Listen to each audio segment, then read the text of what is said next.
Mr. Prime Minister, welcome. Why was the United States hit so savagely? What was the objective of these terrorists? What we're dealing with are terrorist attacks launched by Islamic militants who enjoy the support of radical states in the Middle East.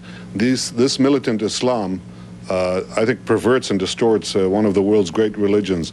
They want to reverse history. They really don't accept the last 1,000 years of history in which Islam receded and the West and democracy became the primary force in the world. And so they want to roll back time.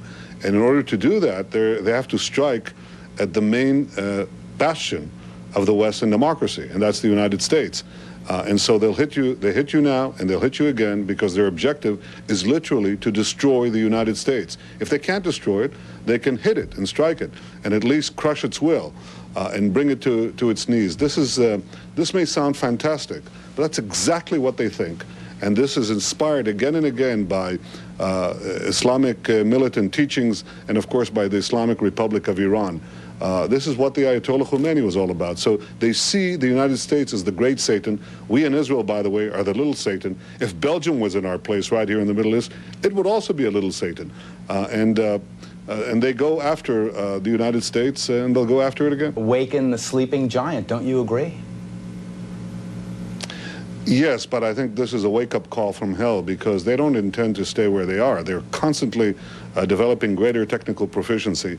And the radical regimes, specifically Iran and Iraq, that are part of this terror network, are developing weapons of mass destruction. So the next time, as horrific as this attack was, as horrible and agonizing and loss of life, the next time you will see not thousands or 10,000 people die in New York, but millions. In other words, once this Islamic militancy acquires nuclear weapons, they might change history. They might destroy our civilization, our freedoms, our democracy that they hate so much. And therefore, this wake-up call that we've received is a summons to action. It says that unless we act now to dismantle this terror network of terrorist states manipulating terrorist groups in the Middle East and beyond, then our future is in doubt. They have the will to destroy us. They don't have the power today. We have the power today to crush them. We now must show that we have the will to do so.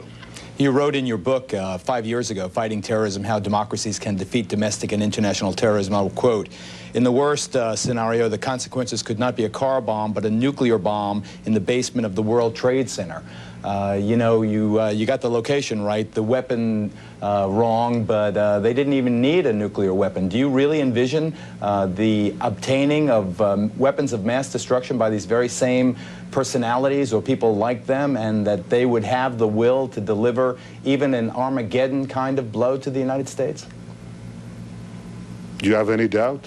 I mean, okay, they didn't use nuclear bombs because they don't have them, but they used a 350-ton conventional bomb, 350 tons of conventional bombs with all that fuel, and that is far more powerful than anything an F-16 could launch in terms of conventional weapons. So they're well on their way.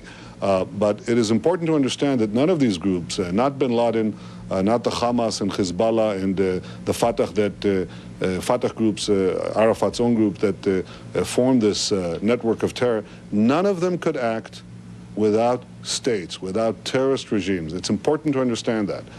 These terrorists don't float in the air. They need territory. They need a place to be launched from, to come back to coordinate. That is, those who don't commit suicide, those who orchestrate, plan, execute, arm, dispatch these terrorists. They need a place to be, and that place to be is a handful of states in the Middle East: Iran, Iraq, Afghanistan, a few Arab states, and indeed this complex that includes also Arafat's own Palestinian domain, which has become, in fact, the factory of suicide bombs. Arafat has summer camps. Geraldo, he has summer camps in Gaza where Hamas and Islamic Jihad teach Palestinian children to become suicide bombers. He's preparing the kamikaze pilots not only of today, but of tomorrow.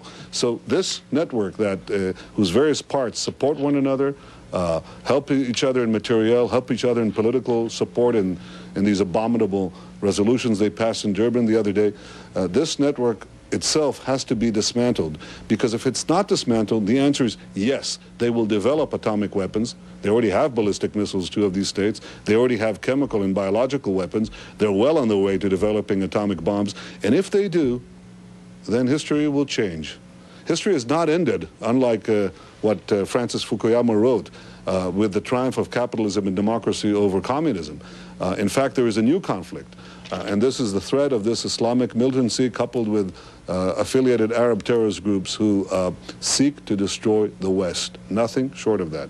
What we have to make clear is that terrorism is an indivisible evil. It is evil everywhere, and the success of terrorists in one part of the world emboldens terrorists elsewhere. So we have to adopt the same kind of attitude that the civilized powers adopted against piracy in the 19th century, against Nazism in the 20th century. We now have to adopt against terrorism in the 21st century. It is a crime against humanity. It is evil at all times. It is unpardonable. There are no excuses and no concession to terrorism. And the terrorists and those who support them are enemies of mankind. We will fight them resolutely. I think this attitude will produce the necessary action. And I think that President Bush has been wise to call a global war of the democracies against terrorism. Mr. Prime Minister, shalom. Thank you.